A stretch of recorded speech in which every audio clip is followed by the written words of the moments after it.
Holy shift. Holy shift. How many times have you said something kind of close to that? Right? You know, if you look at those two words, what's missing? One letter. F. Oh, there's the F word. Oh my. Holy shift. But that F word to me, and we've already been talking about it right now, is the heart. That's the note for the heart chakra, for those of you who are not aware. That's a tone, actually, for the heart chakra.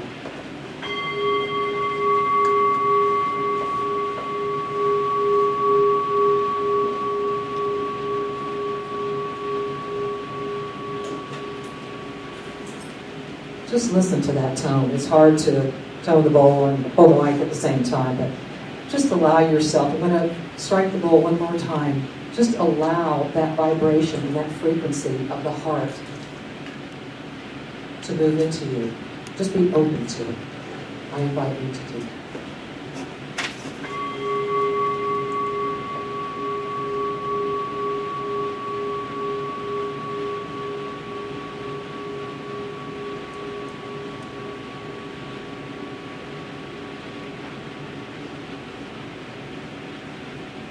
Just breathe. There's so much going on in our lives. There's so much going on in the world. What do? We just breathe. Sometimes just that is more than enough. And it's really easy to forget that. So invite yourself at times to just create that experience for yourself. Your breath is always there. It never goes away. Robert Holden wrote a book, actually, called Shift Happens. If you're not familiar with Robert Holden, I invite you to really take a look at his work. But also, he wrote another book called Holy Shift, and it really is based on the Course in Miracles. But there was a quote that I pulled, and it's actually on the front of your bulletin.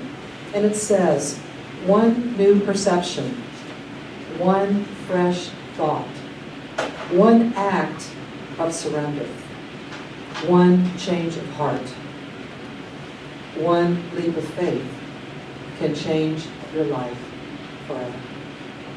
It doesn't take a lot. Not much at all. I have my iPad today. I really do that. I love this iPad because it allows me to speak into it when thoughts are streaming through my mind, when I can't write fast enough, or a particular message that I want to remind myself of and needed to share with you all today. The last several weeks, we've been discussing stories. Melanie has done many talks on stories. We talked about creating new stories, letting the old stories go. And the question this morning is, how are you doing with that? Have you been releasing those old stories? Are you still stuck in those stories? Have you opened yourself up to writing a new one? That's something to give yourself, a moment with. What are you doing with that, if anything? Because the energy of those stories, as Melanie reminded us, and as I spoke about in my authenticity talk, the stories can really energize us and propel us forward, or they can exhaust us and drag us down. And today's talk is really about the slightest shift in our lives. Paradise. Letting things go. Allowing us to see something differently. Whatever it is that's going on, all the prayer requests this morning, in our humanness, it is really difficult at times, as we know, to see something different because we're seeing it through those human eyes. We're seeing it through the eyes, those lenses that have been colored over for so long. And stuff is accumulated. How many of you wear glasses and you know what happens if you don't clean them? After a while, you're like, whoa, I can't see today. It's like, oh yeah, my glasses. Perhaps I need to clean them. And they will offer me a new perspective. Perhaps the stories I'm still carrying with me are the filters that I'm looking through. Instead of saying, holy we can say, holy shift. Because to me, in that moment, I see that as a touching of the garment moment. I remember the first time I heard that analogy of Jesus, when Jesus would walk into a space and people, all they needed to do was what? Touch the garment. But what was happening in that moment? Of instant transformation, of instant transcendence. It was really connecting with what we already know. It was simply remembering the truth of who we are.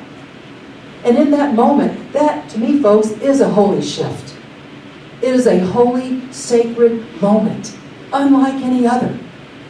I think sometimes in our humanness, we forget what we are capable of.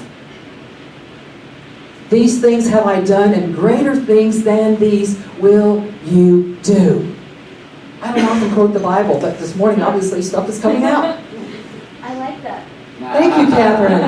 And it was crazy, too, because when I was putting some thoughts together about this talk, it reminded me of a quote when I was in junior high school. I know some of you may remember in a couple of my talks, I talked about my Baptist-type upbringing and my mom being Russian Orthodox and all of this. And in high school and in junior high, I got very involved in a lot of the religious stuff just to fit in. And I lived very different lives. I had many faces that I wore because I could not be who I was. I could not let people see me. So I would go, and I was actually, and it was crazy to remember this, I was speaking to junior high kids in I can't remember what they called them back then, not like a spiritual pep rally, but kind of, sort of. And we did it in the morning. And I remember this one quote, Philippians 4:13. I can do all things through Christ who strengthens me. And in the New Thought Translation, I am the Christ mind, the Christ energy. And it is not the little I, it is the I am that can do those things. I was like, wow, Jeanie. So today, it's really offering each of you that opportunity, that reminder, wherever you are on this journey of transformation, of reawakening, of remembering. Whether you're dealing with a health, I won't even call it a crisis, a health journey. Perhaps something in relationships. Perhaps a relationship with yourself. Perhaps a work scenario. Perhaps all the things that we even shared this morning. No matter where you are, no matter what you are going through, when we can simply allow ourselves, just like the wind, when the wind shifts directions, what does it bring to you? Fresh air. It might bring in a fragrance. It might bring in something different in that now moment. And you're feeling what? God. You're feeling life.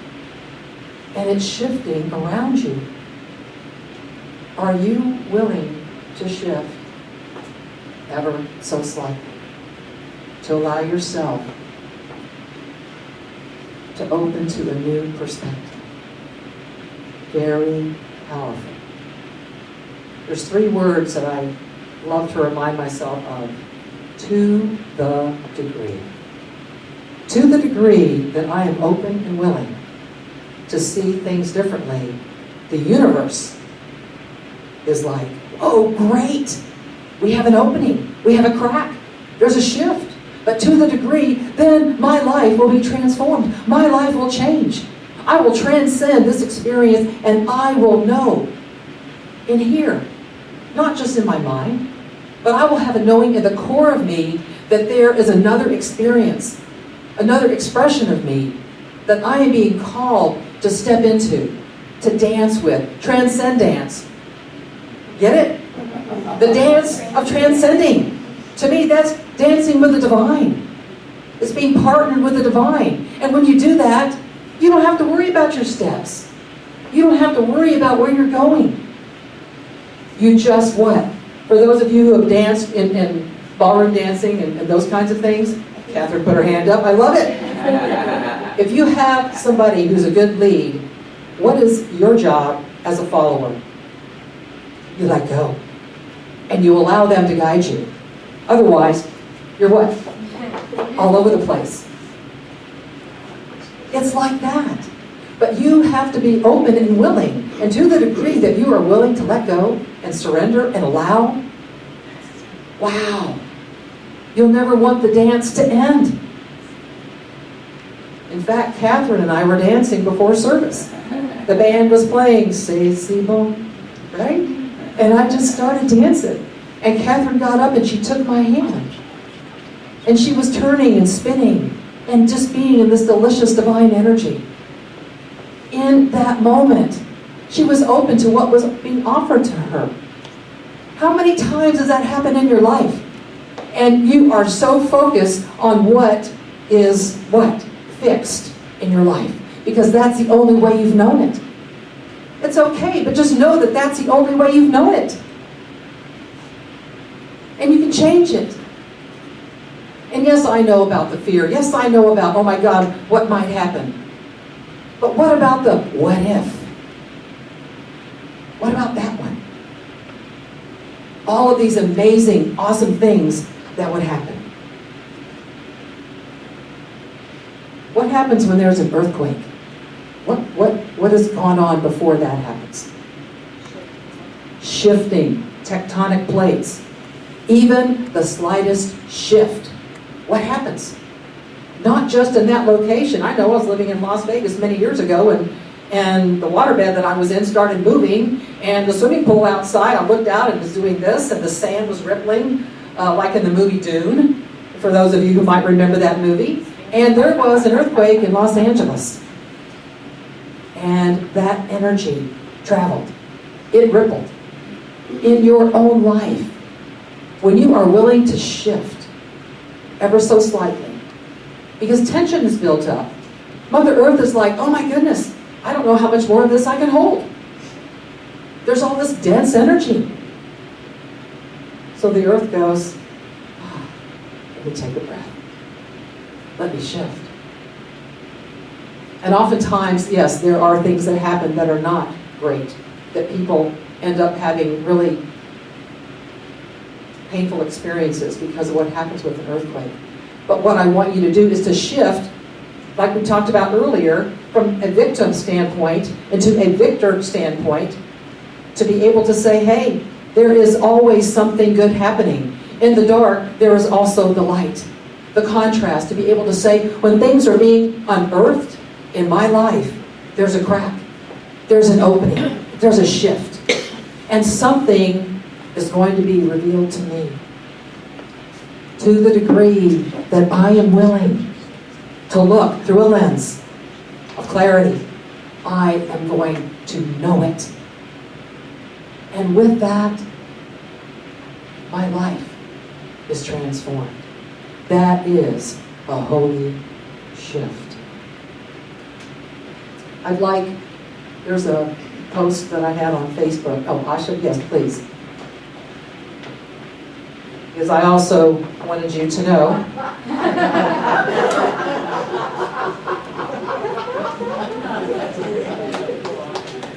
So what do you think? What do you feel when you see that? Imagine that. Because we go, when life turns us upside down, we go, holy sh... Don't we? We go, oh my God. We have all these things we say. Imagine when life turns you upside down. And you could, as a shaman, and with shaman wisdom, the turtle, I thought this was so perfect. Because what turtle represents is new opportunities. It represents so many things. I'm going to read a little bit to you in just a moment. But to be able to say, oh my God, my life has been turning upside down. Just like you talked about being stagnant earlier. Somebody spoke about that. Okay, it may feel like scary and uncertain. And usually we're like on a bug on its back trying to find our way to ride ourselves back to that place. But in this place, it's like, wow. I'm open to seeing the sky. I'm open to knowing that I believe I can fly. I'm able to do things that when I'm walking around like this and I'm only focused on what is right here, I can't see or know anything different. Optimism.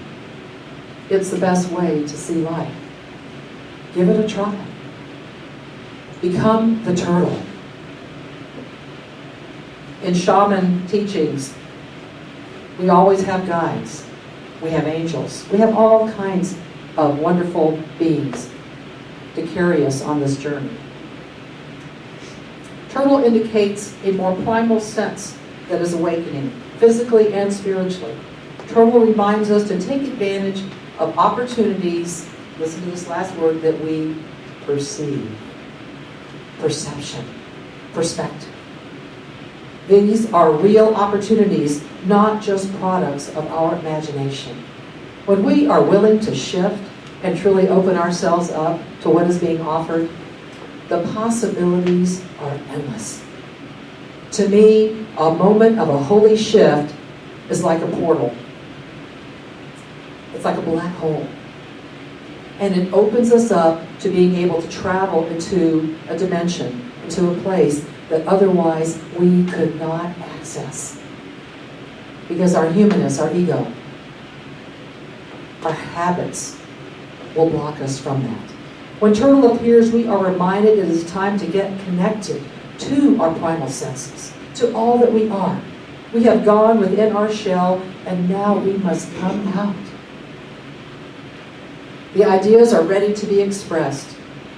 Turtle promises that if we express and act upon those ideas and perceptions, we will succeed. Turtle tells us to trust. That, to me, is another ingredient in the holy shift. Breathe, surrender, trust. Turtle tells us to trust that vibrations are good for making changes now. The other thing, too, that turtle reminds us of is the turtle carries the world upon its back. It reminds us if we trust Mother Earth, we will have all we need. There is no lack in this place. That is the truth of who and what we are. That's pretty awesome, I think. And we deny ourselves that for all the reasons that we do. Because of the beliefs, because of the stuff, the stories that we've been talking about. It's time to put your name, perhaps on this wall or somewhere in your home, and state it and say, author of my new life. I am writing my new story. Mother Earth will care for us, bless us, protect us, and nurture us. For that to happen, we must slow down and tune in to our senses, to that awareness. I call it mindfulness. To me, that's another tool in a holy shift. Because as I begin to focus my energy, and we already know where thought goes, energy flows. So when I do that, perhaps a physical condition that is happening in my body begins to shift with me. Because I am no longer body. What have I done? Remember what I said earlier. I have tapped into this flow of the divine, to a place of remembering there is only vitality and wholeness. That's all there is. There is only wisdom. There is only joy. All the things we sang about earlier. Joy, love, and peace. All of those things. It's opening yourself up to access it, to allow it. Joe Dispenza, Dr. Joe Dispenza, this wonderful book. In fact, some of the classes Cheryl and I taught last year, and I know it's just one that I so love, called Breaking the Habit of Being Yourself. And in that book, he has such valuable information. To become greater, we must think greater, but we also must allow ourselves to be open to a new way of being. And that requires us to do many things, actually. But the first one, again, as I'm going to say, is just breathe. There are tools that can help you be transformed. I've already mentioned some of them this morning. with mindfulness, meditation. There are so many different ways. What we're doing right now, co-creating this experience this morning, that is also another way of allowing yourself to feel loved and supported, connected in community. That in itself, to me anyway, is another ingredient in that shift. Absolutely. Very, very powerful. Yeah, shift happens. But when it does, we disappear. That's what we do. We disappear because what? We're not this body. We actually transcend. That's perfect. That was so perfect. We disappear, and we no longer see ourselves in that way. Thank you, Asha. We timed that perfectly. But we do. It is truly a transcendent moment. And we are like, wow. We are no body, no thing. We truly are just this pure vibration and essence. And in that moment, we are one. And we know it. We are already one, but we really know it. We connect with it. I think that is just, I get so excited. Cheryl knows me really well. I could be up here just dancing around and saying, holy shift, holy shift. Did you see that? So next time something happens, that might be your mantra. Holy shift. What is being offered to me in this moment? What am I being called to see? There's a new book written by Dr. Norman Deutsch, and actually I get newsletters and emails from Joe Dispenza, the gentleman I just mentioned. Also, he's written another wonderful book called You Are the Placebo, which is very powerful. But in this new book, The Brain That Changes Itself. How many of you are familiar with neuroplasticity? The brain is a plastic living organ that can actually change its own structure and function, even into old age. Do you remember the beautiful story, the reading that I brought this morning that Cheryl didn't know about and it got tossed away? Did you hear that? I could feel the energy and emotion of people listening to that story. Into old age, that's just a number. That you can appreciate the cracks and the things because of a well-worn journey. They brought you to that place, and you always have a purpose, even when you don't believe you do. You have a purpose, and it is so precious and divine. And when you connect with that, it's like, wow, your brain then lets go of those old stories. And those grooves get smoothed out and new ones begin to be created. You begin to plow, if you will, new furrows. There's faith in those furrows. There's freedom. Get stuck on the F word here again. There's that letter F. There's all kinds of things in there, right? Arguably the most important breakthrough in neuroscience since scientists first sketched out the brain's basic anatomy, the revolutionary discovery called neuroplasticity has now overthrown the centuries-old notion that the brain is fixed and unchanging. The brain is not, as was previously thought, like a machine or hardwired like a computer. Neuroplasticity not only gives hope to those with mental limitations or what was thought to be incurable brain damage, but expands our understanding of the healthy brain and the resilience of human nature. Resilience. To go through what you go through and have life turn you upside down. And then to be able to breathe and surrender. And be present in the now. And flow and go, holy shift! It's happening! This is what I came here for.